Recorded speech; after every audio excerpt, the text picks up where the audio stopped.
Hi, welcome to the ABCs of LGBTQ+, where I go through each letter of the alphabet and use them to explain concepts that involve and are important to the community. Asexual describes someone who is 1. Not attracted to anyone, or 2. Not physically or sexually attracted to anyone, depending on the usage. Aromantic describes somebody who's not romantically attracted to anyone. And aroace is a shortened form to describe somebody who is both aromantic and asexual. Allosexual or romantic describes somebody who isn't asexual or aromantic. Agender describes people who feel they have no gender or that their gender is completely neutral. Ally is somebody who's not a part of the LGBTQ+ community themselves, but does their best to support and help out the community. Note, you can't just call yourself an ally, you have to do something. Bisexual, often just shortened to bi, describes somebody who's attracted to 2 or more genders. Bigender describes somebody who experiences 2 genders, either simultaneously or fluctuating between the two. And butch refers to women and some non-binary people who are attracted to women and predominantly use masculine signals, appearance, and whatnot. It's also occasionally used in ball culture to describe drag artists. Cisgender refers to somebody who identifies as the gender they were assigned at birth. For example, if a baby was assigned female at birth, they grow up and still identify as a woman, she's cis. Cishet is a shortened term that's used quite often to refer to somebody who is both cisgender and heterosexual. It was originally coined to describe the differences in being straight between cis people and trans people, but is now often used by those in the community to indicate someone who is not in the LGBTQ+ community. Coming out is when somebody in the LGBTQ+ community tells others about their gender and or sexuality. Rather than the assumption some people have that it's one thing, it's often something that is done over and over throughout someone's life. Demi, in reference to gender, indicates identifying with, relating to a gender partially, but not wholly. Demi, in reference to sexuality, refers to people who cannot become attracted to other people until a strong emotional bond between them has been formed. Drag is people donning over-exaggeratedly gendered appearances and mannerisms for the intent of a performance.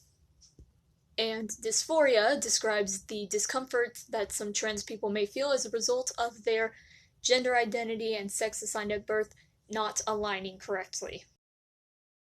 NB is the neutral, non-binary form of boy or girl. It comes from the sound of the letters N and B, which is a way that some people shortened the word non-binary. Gender euphoria refers to the comfort and joy that may come about as a result of being perceived or being able to present yourself as the correct gender. And estrogen, which is often just shortened down to the letter E, is a feminizing hormone that some trans and non-binary people who are assigned male at birth may take to appear more feminine and be more comfortable with themselves. Femme refers to women and some non-binary people who predominantly use feminine mannerisms, presentation, and behavior for themselves. The next couple are acronyms that trans people who were assigned female at birth may use to describe their journey or experience with gender. There's being FTM, which stands for female to male, and FTX or FTN, which mean female to neutral or female to non-binary.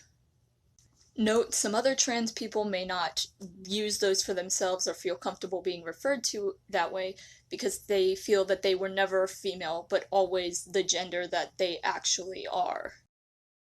Gay refers to somebody who is solely attracted to their own gender. It's also sometimes used as an umbrella term for any non-straight identities or attraction. Genderqueer refers to somebody whose gender identity doesn't fall into the neat male-female binary.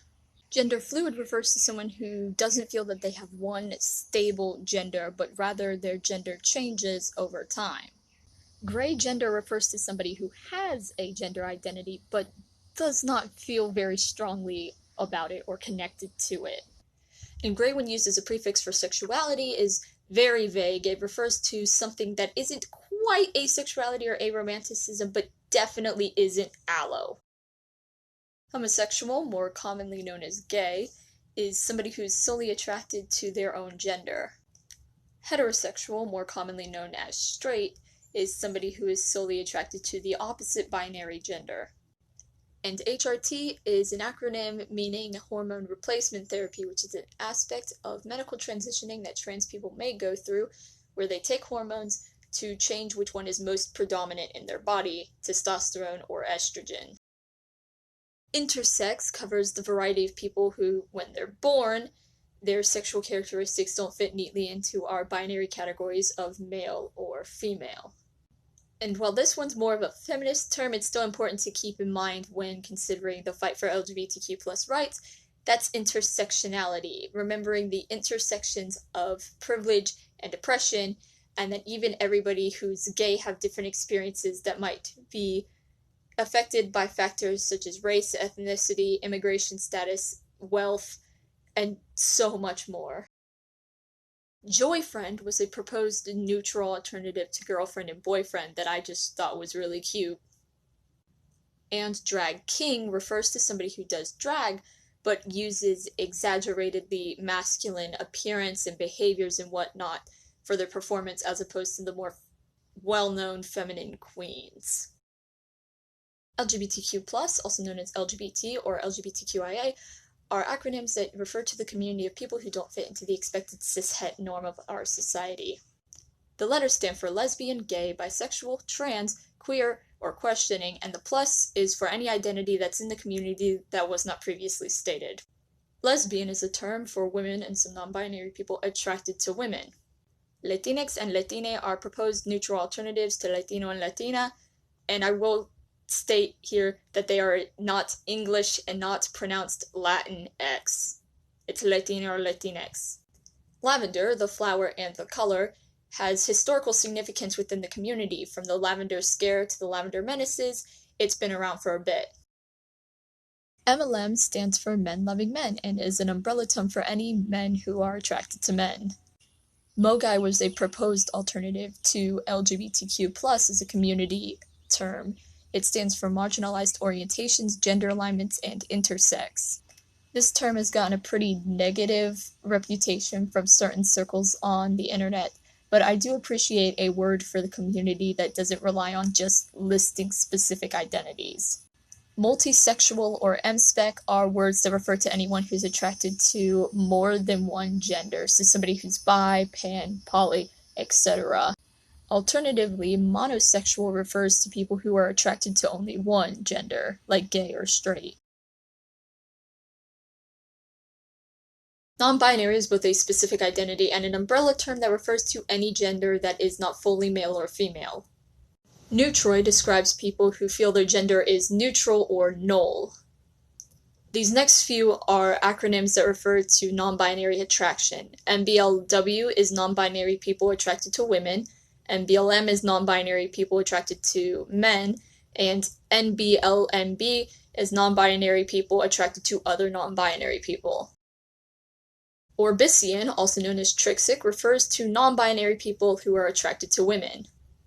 Omnisexual is a label that someone may use if they are attracted to all genders, but don't experience the gender blindness that some people describe as being an aspect of pansexuality. Pansexual describes somebody who's attracted to all genders or attracted to people regardless of genders. They feel that gender is not a factor in their attraction to others. Polysexual distinguishes somebody who is attracted to multiple, but not all genders.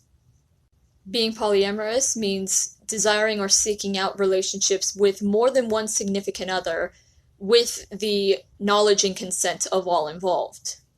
And parasex, also known as dyadic, refers to people who aren't intersex.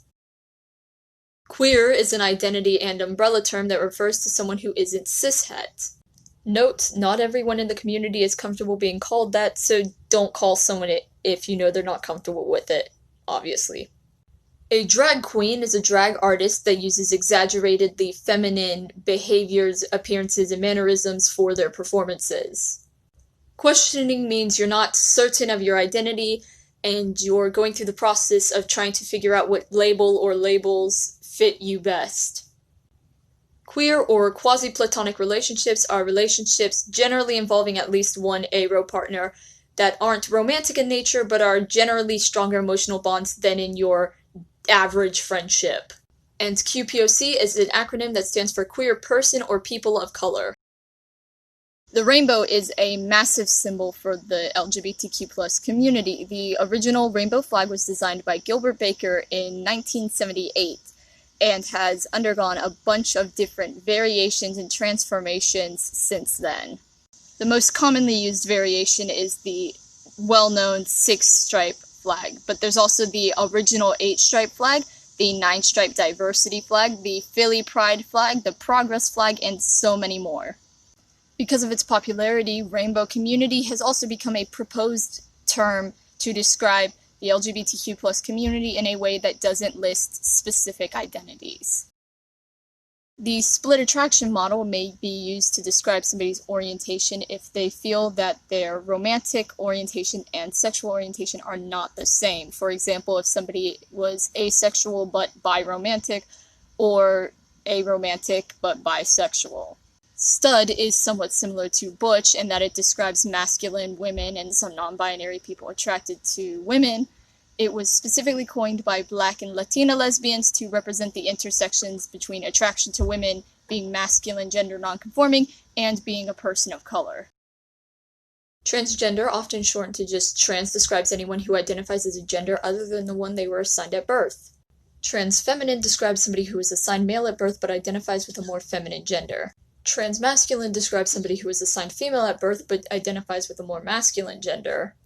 And transneutral describes people who identify with more neutral genders. Testosterone, or just T, is a masculinizing hormone that some trans or non-binary folks who are assigned female at birth may take as part of their transition.